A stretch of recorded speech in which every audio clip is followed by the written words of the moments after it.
संगम, आधारत प्रेम कहानी का।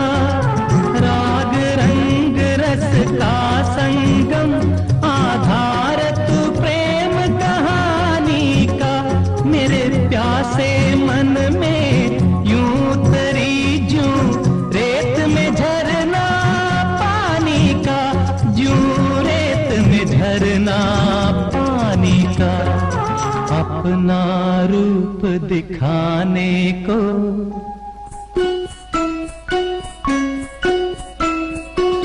अपना रूप दिखाने को, तेरे रूप में खुद ईश्वर होगा। जिसकी रचना इतनी सुंदर, वो कितना सुंदर होगा, वो कितना सुंदर होगा, वो कितना सुंदर होगा।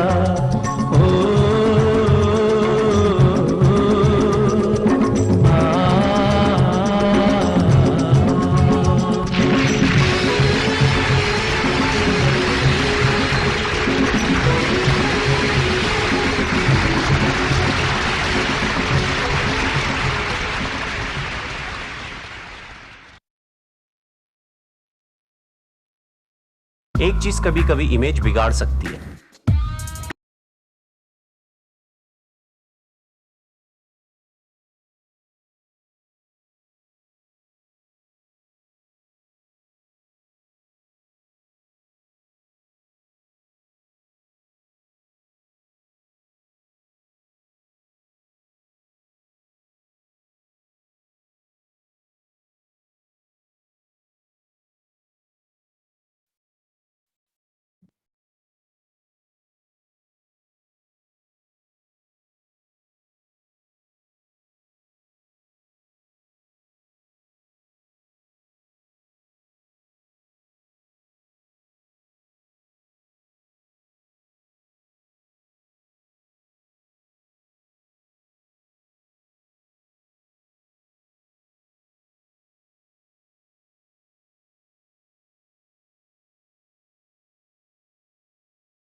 ओम शांति दीदी।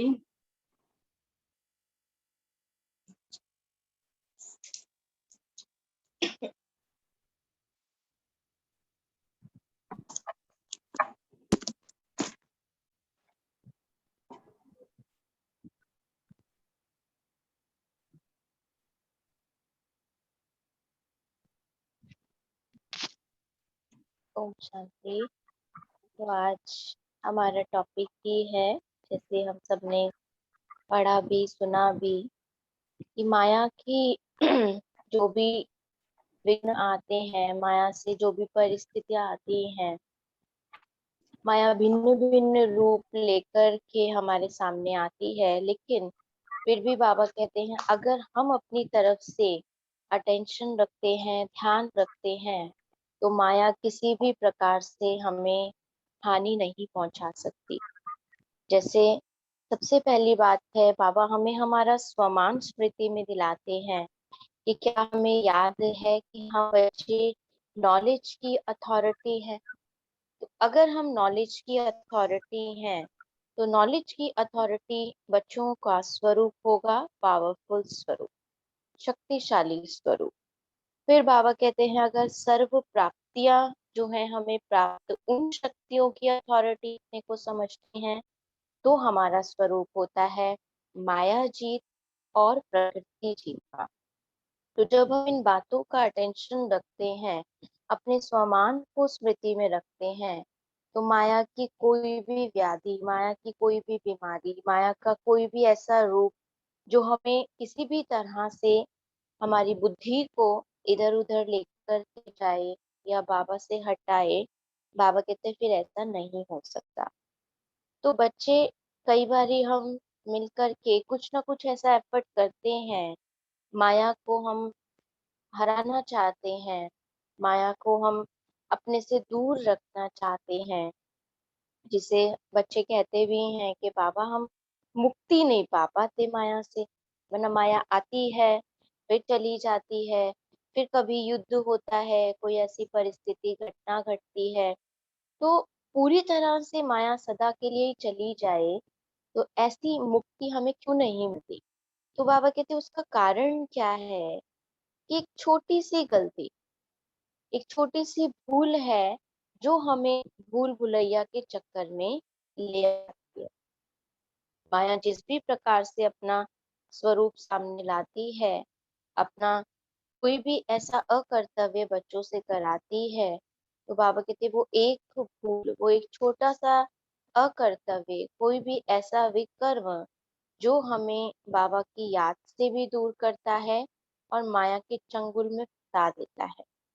जैसे बाबा इसके लिए कई बार एग्जाम्पल देते हैं, कि जैसे हम कोई बीमारी आती है, कोई व्याधि आती है, तो डॉक्टर के पास जाते हैं दवा लेने। डॉक्टर बड़े अच्छे डॉक्टर हैं, बड़ी अच्छी दवा देते हैं। अब हम रोज दवा भी खा रहे हैं, हमें पता है उसकी इतनी डोज हमें लेनी है, 1 हफ्ता खा ली, 10 दिन खा ली, लेकिन पूरी तरह से असर नहीं हो रहा उसका। तो उसका कारण क्या है, जो बाबा बताते हैं कि डोज तो ठीक ली, दवा भी अच्छी ली, लेकिन उसका रिजल्ट अच्छा क्यों नहीं निकला, क्योंकि जो इस बीमारी को खत्म करने के लिए जिन चीजों की परहेज रखनी थी, वो परहेज हमने नहीं रखी। एक तरफ दवा भी लेते रहे और दूसरी तरफ अपने खान भी हाथ नहीं रखा। तो वो बीमारी जैसे कि इलाज कर तो रहे हैं, लेकिन वो खत्म ही नहीं हो रही। इसी तरह ज्ञान मार्ग में भी है, हम कहते हैं क्या करें, हम तो बहुत अच्छा पुरुषार्थ कर रहे हैं, बाबा को टाइम पर याद भी करते हैं, अमृत वेला भी उठते हैं, मुरली भी सुनते हैं, योग भी करते हैं, सेवा भी करते हैं। ये है दवाई को हमने ऑन टाइम तो लिया और अच्छी दवाई ली, बाबा की याद की शक्तिशाली अच्छी दवाई ली, डेली ली, लेकिन बाबा कहते जिन बातों का परहेज करना चाहिए था, जिन मर्यादाओं का अटेंशन रखना चाहिए था, वो हम भूल जाते हैं। इसी वजह से फिर माया आकर के अपना उस अकर्तव्य को करवाने में सफल हो जाती है, विकर्म बनाने में सफल हो जाती है, और अपनी भूल भुलैया में बच्चों को भटका। तो सबसे पहली परहेज इस ब्राह्मण जीवन की, बाबा कहते क्या चीज का अटेंशन रखना है, जो हम अभी नहीं रखते, वो है याद, एक बाप दूसरा ना कोई। इसमें चाहिए कि ये मूल परहेज निरंतर नहीं करते। ये खास बाबा ने हमें ध्यान खिंचवाया है कि हमें बहुत अटेंशन देना है, कि हमें एक बाबा में ही अपना संसार देखना, एक बाबा को ही देखना है, एक बाबा से ही लेना है, एक बाबा को ही अपना आधार समझ, और कोई नहीं। तो इस मुख्य परहेज में क्या होता है, हम कह ही देते हैं बड़ा इजीली कि हम तो हैं ही बाबा के ना, उसमें अलग से हम क्या पुरुषार्थ करें। जब हम बाबा के बन गए, बाबा को हमने जान लिया, बाबा को हमने पहचान लिया, तो हम तो बाबा के बन ही गए। तो बाबा कहते हैं इसमें ध्यान देने वाली बात है कि मैं और मेरा, कहते हैं हम है ही कौन हमारे हमारे लिए, बस मैं और मेरा बाबा। लेकिन हम देखें क्या सच में हम इसी स्थिति में हैं, या अनेकों की याद अपनी तरफ खींचती है, अनेक परिस्थितियां आती हैं वो भी डिस्टर्ब करती हैं, वो भी हमारी बुद्धि को बाबा से हटा देती हैं। 2-3 दिन पहले भी बाबा ने ये बात खास कही थी कि कोई विघ्न आता है, कोई परिस्थिति आती है, तो बुद्धि फिर उसी में बिजी हो जाती है, एंगेज हो जाती है, और बाबा को याद करना भूल जाते हैं। तो इसी तरह बाबा कहते हैं जो हमने अपने आप को ये तसल्ली दी हुई है कि हम तो हैं ही बाबा के, या बाबा के अलावा हमारा है ही कौन। तो बाबा कहते हैं लेकिन हम उस बात पर पूरा खरा नहीं करते। ये एक्चुअल में है बहुत कड़ी परहेज, लेकिन मुख्य भी है और करनी भी है, कि और किसी की भी याद ना आए, बाबा ही संसार है। इस स्मृति को हमें ध्यान में रखना है। अगर इसमें हम अलबेले हो जाते हैं कि ठीक है बाबा तो अपना ही है, हम तो बाबा के ही हैं, पुरुषार्थ तो ठीक ही चल रहा है, बाबा कहते हैं अगर इस परहेज में अलबेले हो जाते हैं तो मन मत और वातावरण का प्रभाव, संग दोष का प्रभाव, ये सब आ जाते हैं। इन सब के आने से माया को और ज्यादा चांस मिल जाता है इस बात के लिए कि अब तो इनको कैसे भी वश में लिया जा सकता है, पकड़ा जाता है। तो ये परहेज बाबा कहते हैं रखूंगा, कि एक बाबा दूसरा ना कोई बुद्धि में रहता भी है, बार बार इसका पुरुषार्थ करते भी हैं, लेकिन बाबा कहते हैं जितना अटेंशन देना चाहिए बच्चों को उतना नहीं दे पाते। अल्पकाल के लिए, थोड़े समय के लिए फुल अटेंशन रहता है, कोई परिस्थिति आई, कोई माया का ऐसा रूप दिखाई दिया, तो थोड़े समय के लिए तो वो अटेंशन जाता है, लेकिन उसके बाद फिर से हम उस टेंशन में ढीले पड़ जाते हैं, पूरा अटेंशन हम नहीं दे पाते। तो उससे क्या फिर नुकसान होता है कि हम बुद्धि को जहाँ बाबा में लगाना चाहते हैं, हम पूरी तरह से नहीं लगा पाते, क्योंकि परहेज नहीं की, जिस तरह दवा ली लेकिन परहेज नहीं की, तो दवाई खाते खाते भी उसका असर जो है इतना नहीं होता। थोड़े समय के लिए लगेगा कि हाँ जैसे ठीक है, लेकिन वापस से फिर वैसे ही हो जाते हैं। तो इस चीज पर बाबा खास हम बच्चों का ध्यान खिंचवाते हैं कि ये पहली पहली परहेज कि एक बाबा दूसरा ना कोई, इस पर हमें फुल फुल अटेंशन देना है। तो अटेंशन की भी कई बार टेंशन हो जाती है बच्चों को, बाबा कहते हैं वो भी नहीं होना चाहिए, कि क्या पुरुषार्थ करें, या हम कई बार इतना ज्यादा अच्छा पुरुषार्थ करने की सोचते हैं और वो हमारा टारगेट आज सारा दिन में पूरा नहीं होता, तो उसका रिजल्ट क्या निकलता है, इरिटेशन, एंगर आने लगता है, क्योंकि हमने जो टारगेट लिया वो हमने पूरा ही नहीं किया, चाहे सेवा के प्रति है, चाहे स्व के पुरुषार्थ के प्रति है। थोड़ा भी अप एंड डाउन हुआ, बाबा कहते फिर हम बड़ी जल्दी उस चीज से प्रभावित हो जाते हैं। इसका मतलब है कि हम जो करना चाह रहे थे या जो करना चाहिए था, जो आउटपुट निकलना चाहिए था, हमने तो उसका उल्टा ही निकाल दिया। पुरुषार्थ तो हम कर ही रहे हैं स्व को परिवर्तन करने का, अन्य आत्माओं को बाबा का परिचय देने का, वातावरण को शुद्ध पवित्र बनाकर रखने का, लेकिन यहाँ तो कुछ और ही हो गया। तो ऐसा टेंशन पुरुषार्थ का उल्टा अटेंशन नहीं रखना है कि हम ही इरिटेट हो जाएं कि अरे आज तो मैंने सोचा था 4 घंटा योग करना है, और कभी कोई गेस्ट आ गए, कभी कहीं जाना पड़ गया, किसी ने कहा जी ये सामान भी ला दो, ऐसा काम भी कर दो, और हम अंदर से इरिटेट हो रहे हैं कि ये तो मेरे योग का समय था बैठने का। मैंने तो सुबह ही सोच लिया था मुझे 12 से 1 बजे बैठना ही है, शाम को 4 से 5 मुझे बैठना ही है। तो उस चीज का भी हमें ध्यान रखना है कि ऐसा नहीं कि हम बैठ कर ही योग कर सकते हैं, सिर्फ हम चलते फिरते अपनी स्व स्थिति से अन्य आत्माओं की सेवा भी तो कर रहे हैं ना। उस समय हमारे द्वारा उनको इरिटेशन क्यों दिखाई दे, हमारी तरफ से उनको गुस्सा क्यों दिखाई दे, ये फिर सेवा नहीं हो पाएगी। इसलिए बाबा ध्यान खिंचवाते हैं कि टेंशन भी ना हो अपने पुरुषार्थ का, लेकिन अटेंशन भी पूरा हो। जब अटेंशन नहीं रहता, टेंशन हो जाता है, तो फिर उसकी प्राप्ति क्या होती है? स्मृति बदल जाती है तो समृद्धि भी बदल जाती है। स्मृति परिवर्तन हो गई, अब टेंशन वाली संकल्प चलने लग गए। क्या करें, कैसे पूरा करें चार्ट को, कैसा नहीं करें, कैसे ये चीज का और अटेंशन रखें, तो वो टेंशन में आ गए अब हम।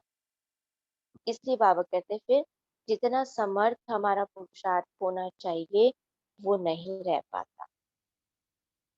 ऑल माइटी अथॉरिटी के बदले क्या बन जाते हैं? माया के वशीभूत हो जाते हैं, और जो वशीकरण मंत्र बाबा ने दिया वो काम ही नहीं करता। हम कहते हैं बाबा ने तो कहा मन बना हुआ वशीकरण मंत्र है, तो ये तो काम ही नहीं आ रहा है हमारा इस समय। वो इसीलिए काम नहीं आ रहा क्योंकि हमने अपनी शक्ति को ऑलरेडी खत्म कर दिया, गवा दिया। तो फिर युक्तियां जो भी हम लगाते हैं उससे हमें किसी प्रकार की मुक्ति नहीं मिल पाती। इसलिए बाबा कहते हैं युक्ति युक्त होना है तो पहले एक बाबा, दूसरा ना कोई, इस स्मृति को सदा स्मृति में बुद्धि में रखते हुए फिर हम अपना हर कर्तव्य करें, अपने पर अटेंशन रखें, तो हमारा पुरुषार्थ बहुत अच्छा हो सकता है। माया की कोई भी बीमारी से हम सहज बच सकते हैं। फिर दूसरी परहेज बाबा ने बताई। दूसरी परहेज है कि हम स्वयं को रचयिता की जगह रचना समझकर बैठ जाते हैं। मैं रचयिता हूँ, इसकी विस्मृति हो जाती है। बाबा ने तो हमें अधिकार दिया है कि आप अपने आप के मालिक हो। तो रचयितापन का जो ये अभ्यास है, जो ये स्मृति है, ये बुद्धि से निकल जाती है। इसलिए अपने आप को हम रचना समझ लेते हैं। अब रचना कैसा कार्य करेगी? रचना तो फिर किसकी हो गई? माया की रचना हो गई। माया रचयिता बन गई उस समय जब हमने अपने को रचना समझ लिया। तो क्रिएटर माया बन गई और हम उसकी क्रिएशन हो गए। तो क्रिएटर जैसा क्रिएशन से करवाएगा, क्रिएशन वैसा ही करती जाएगी। तो भी हम माया के वशीभूत हो जाते हैं। विश्व के मालिक के ऊपर और कोई मालिक कभी बन ही नहीं सकता, ऐसा कैसा हम भूल जाते हैं? अपने स्वमान को, अपनी इस विशेष स्मृति से हम विस्मृत हो जाते हैं कि स्वयं हम भगवान के बच्चे हैं, नई दुनिया के रचयिता के हम बच्चे हैं। तो हम भी मास्टर रचयिता हुए ना। लेकिन विस्मृति हो जाती है, अपने को देह समझ लेते हैं, अपने को रचना समझ लेते हैं, अपने को साधारण आत्मा समझ लेते हैं, तो हमारा कर्तव्य भी साधारण बन जाता है। इसलिए बाबा खास इस बात पर ध्यान खिंचवाते हैं कि कभी ये नहीं समझना है कि हम रचना है, हम रचयिता हैं। माया के हर रूप को परख कर, माया के हर स्वरूप को देखते हुए अब उस पर हमें वार करना। बाबा ने हर एक माया के वार का उलट वार हमें सिखाया है। एक एक बात बाबा ने हमें बताई है कि माया अगर इस रूप में आती है तो आपको उसका जवाब कैसे देना है। माया कभी ऐसे प्रकार से आ जाती है तो हम बच्चे माया को कैसे फेल कर सकते हैं। लेकिन माया को ही अपना रचयिता समझ लेते हैं, जिसमें चाहे समय है, परिस्थिति है, कोई अप्राप्ति है, कोई कमजोरी है, कोई पुराना संस्कार है, इन सब के हम रचना बन जाते हैं। हम कहते हैं संस्कार हमसे ऐसा करा देते, समय ने हमसे ऐसा करा दिया, वातावरण ऐसा था जो हमसे ऐसा हो गया, तो हम रचना बन गए और इन सब बातों को हमने रचयिता बना दिया। अब रचयिता तो कभी सही है, कभी सही नहीं भी है। माना समय कभी सही है, कभी सही भी नहीं है। वातावरण कभी अच्छा है, कभी अच्छा नहीं है। संस्कार कभी अच्छे भी काम करते हैं, कभी गलत संस्कार भी गलत काम करवा देते हैं। तो इसलिए बाबा कहते हैं कि मैं रचयिता हूँ, ये सदा हमें स्मृति रखनी चाहिए। विश्व के मालिक के हम बालक हैं, पूरी रचना जिसकी है, हम उसके विशेष रचयिता बच्चे हैं। बाबा हम ख्याल करवाते हैं इस बात का कि कल्प वृक्ष को देखो, हम कहाँ बैठे, हम जड़ों में बैठे, हम आधार हैं उनके। जब ये हमें स्मृति रहती है तो किसी भी प्रकार से हम माया के वशीभूत, माया के किसी विघ्न में हम फंस नहीं सकते। तीसरी परहेज बाबा ने बताई, ट्रस्टी परहेज। हम गृहस्थी नहीं लेकिन ट्रस्टी हैं।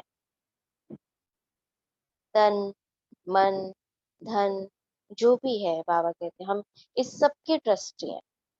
जो भी लौकिक अलौकिक जो भी प्रवृत्ति हमें मिली है, बाबा कहते हैं उसमें भी ट्रस्टी होकर रहना है। लेकिन होता क्या है, गृहस्थी बन जाते हैं। अब गृहस्थी का स्वरूप कैसा दिखाते हैं? चित्र पहले थे, गृहस्थी को गधे से कंपेयर करते थे, बाबा दिखाते थे ऐसे चित्र। और गधा कैसा होता है? गधा तो बोझ ही ढोता है हर समय।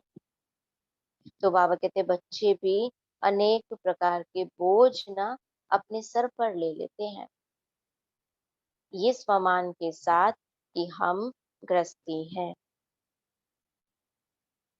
कौन सा बोझ होता है?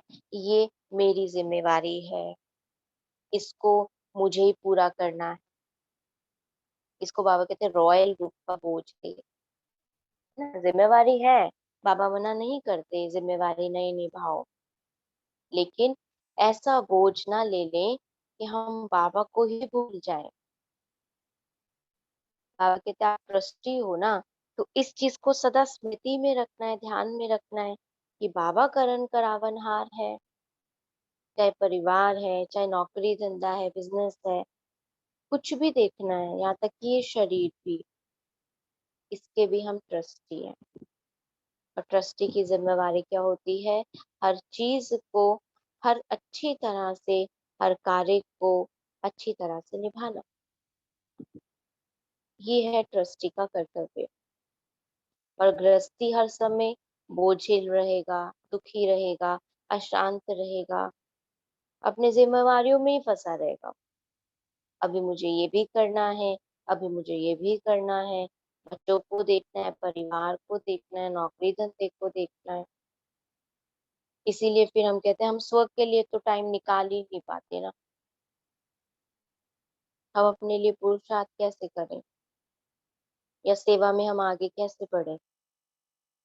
तो बाबा कहते हैं बोझ तो आपने खुद रखा है ना, बोझ रखते ही क्यों हो अपने सिर पे? हल्के रहो।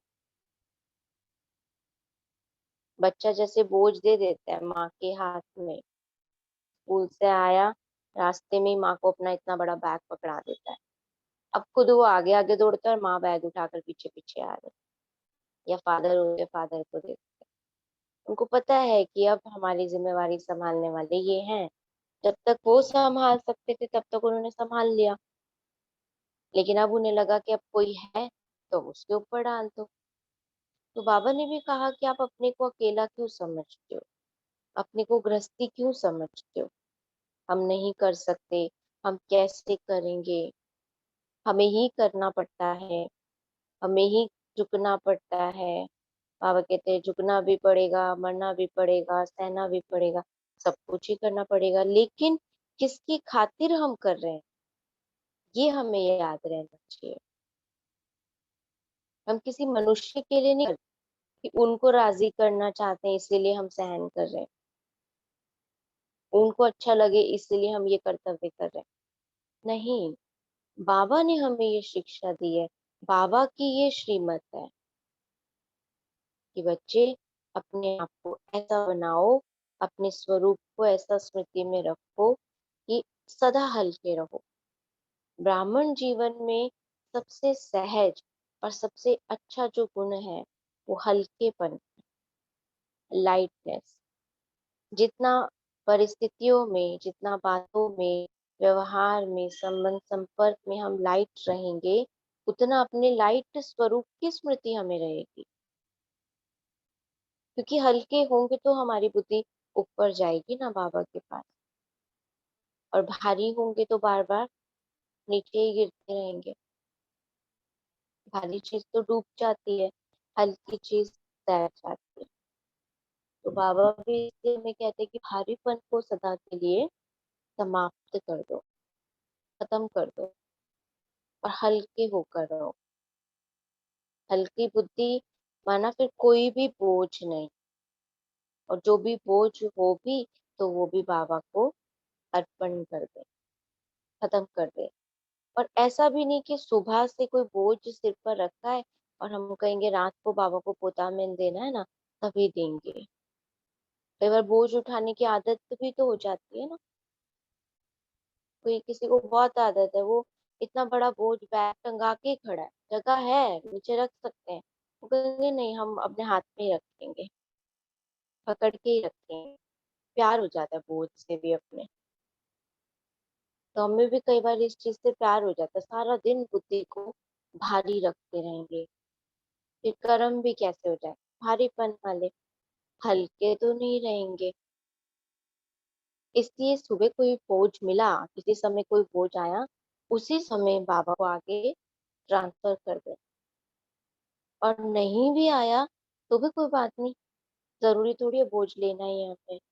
नहीं आया तो बहुत खुशी की बात है, चेकिंग कर लेंगे अपने कि ये 2 घंटों में कोई ऐसी बात, कोई ऐसा कर्तव्य, कोई ऐसी जिम्मेवारी, कोई ऐसा व्यक्ति, कोई ऐसा स्थान, कोई ऐसी वस्तु तो बुद्धि में नहीं घूम रही जिसकी वजह से हम अपसेट हैं, या हमारी बुद्धि एंगेज हुई पड़ी है जिसकी वजह से बुद्धि बाबा से हटकर व्यक्ति में, वस्तु में, बात में, परिस्थिति में, वातावरण में कहीं लगी हुई है। तो ये तो चेकिंग अपनी एक एक 2 2 घंटे में हमें बार बार करनी है, बार बार इस पर अटेंशन दे। होम्योपैथी दवाई मिल जाती ना 4 4 घंटे में खानी है आपको, तो खास ध्यान रखते हैं ना, अभी 4 घंटे हो गए चलो जी डोज ले लो अपनी। और ज्यादा ही तकलीफ होती है तो बहुत ज्यादा ध्यान रखते हैं, फिर तो सामने ही दवा रख के साथ साथ ही रखते हैं उसको अपने, एक एक डोज भी कहीं भी मिस ना हो जाए। तो बाबा भी कहते हैं हमारी भी डोज ये मिस नहीं होनी चाहिए, हल्कापन की, बाबा की याद की, मन मना भव का जो बाबा ने मंत्र दिया है, इसको हमें साथ साथ रखना है, बार बार इस पर हमें अटेंशन दे। तो माया का कैसा भी रॉयल रूप आएगा, लेकिन हम उसको भी सदा के लिए समाप्त कर देंगे। यही बातें बाबा कहते, यही हमारी एक प्रकार से आत्मा को शक्तिशाली बनाने की विधि भी है, हमारी खास परहेज भी है, और यही हमारी मर्यादाएं। तो वही मर्यादा जिसमें सबसे पहली बात बाबा कहते हैं अपने को आत्मा समझ कर बाबा को याद करना। खुद को देह समझेंगे, देहधारियों को देखेंगे, बाबा कहते हैं ये है अपवित्रता, और हमें तो पवित्र जीवन मिला है। तो पवित्रता में हमारी बुद्धि जानी चाहिए। जैसे बाबा कहते हैं कि मस्तक के बीच में चमकती हुई मणि को देखो, ना कि इस सांप को। सर्प को देखेंगे तो डस लेगा, इसलिए मणि को देखना है, अपने लक्ष्य को देख, बुद्धि में याद रहे कि ये भी आत्मा है, हम भी आत्मा है। है पुरुषार्थ, मेहनत तो करनी पड़ती है इसमें। बार बार बुद्धि से खिसक जाते हैं, क्योंकि देह में रहते हैं, देह की दुनिया में रहते हैं, देह के संबंधों में रहते हैं, और देह के इतने विशाल जो कर्तव्य दिखाई देते हैं, अच्छे बुरे, नेगेटिव पॉजिटिव, सब तरफ बुद्धि जाती है। तो बुद्धि तो हमारी बहुत शक्तिशाली है, लेकिन बाबा कहते हैं उसको चाहिए राइट ट्रैक। सही ट्रैक जब हम उसको दे देते हैं, तो बुद्धि हमारी एकाग्र भी हो जाती है, बुद्धि हमारी बाबा में भी लगी रहती है, और जो भी कर्तव्य हम अच्छे से अच्छा करना चाहते हैं, वो हमारा कर्तव्य भी वैसा ही होता है, जिससे दूसरों को प्रेरणा मिलती है, जिससे दूसरों को शक्ति मिलती है कि हमें भी ऐसा बनना है। तो ये कुछ परहेज, बाबा की मर्यादाएं हमें सदा बुद्धि में रखनी है, अपने पर अटेंशन रखनी है कि किस तरह से हम अपनी उन्नति कर पाए, अन्य आत्माओं के लिए प्रेरणा स्रोत बन पाए। ओम शांति। ओम शांति। ओम शांति दीदी। थैंक यू दीदी। दीदी जैसे आज मैं ना हमेशा रोज शाम को योग लगाती हूँ, तो कल ही मेरे मन में ये विचार आया कि मेरा पूरा साल कंप्लीट होने वाला है कि रोज मैं पूरा टाइम से योग लगाती हूँ, शाम के टाइम 6:30 से 7:30 बजे। कल ही मैंने ऐसा सोच के मैं खुश हो रही थी, और आज ही क्या हुआ कि योग के टाइम पे कोई आ गया, और आज मैं फिर योग नहीं कर पाई। तो बार बार दिमाग में हाँ, ये आ रहा था कि शायद कल मैंने ये ऐसे खुश हो रही थी तो माया आ गई, कह रही है कि मैं तुम्हें योग नहीं करने दूंगी आज। बार बार बुद्धि तो वहीं जा रही हाँ, थी कि योग करना है, कब ये जाए घर से, कब मैं योग लगाऊं, लेकिन वो पूरा टाइम बैठे रहे, हाँ। 7:30 बजे तक वो गए ही नहीं, और आज मेरा योग नहीं हो पाया। तो बुद्धि में थोड़ा वो रहा ये बात ना कि जो हल्की फुल्की जिस टेंशन की, पूरा वो मेरा खराब करा दिया हाँ, एक दिन में। हाँ जी। हाँ, नहीं, तो तो हाँ उसकी जगह हम यही कर सकते हैं ना कि अगर तो वो समझते हैं, अगर हम देखें कि कोई आत्मा ऐसी है, हम उनको बाबा का परिचय दे सकते हैं, तो उस समय हम उनको भी एंगेज कर लें अपने ज्ञान की तरफ, और उसी में हम उनको योग का अभ्यास करा दें, अपना भी योग हो जाए, आत्मा का कल्याण भी हो जाए।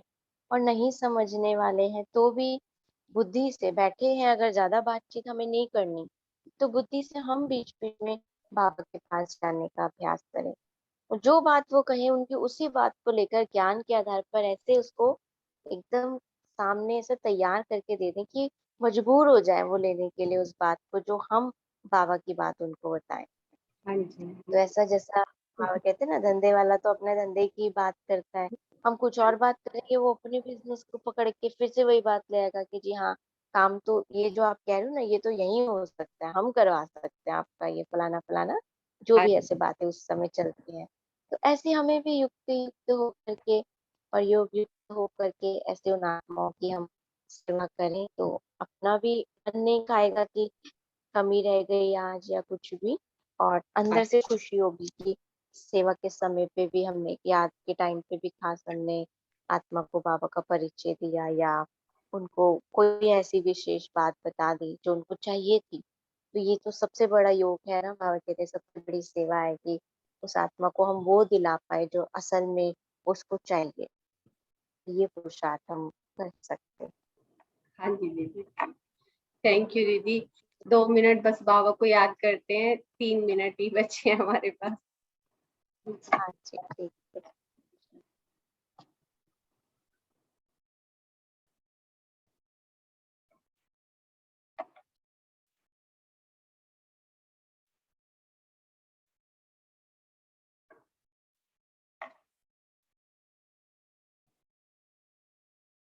चल क्यों नहीं रही?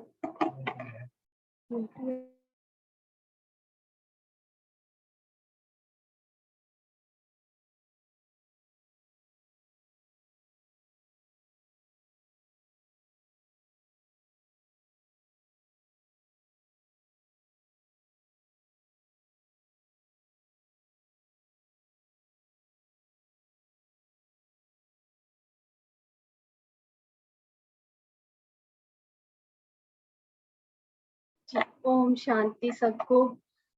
सॉरी, गीत नहीं चल पाया, मेरा नेट बंद हो गया है।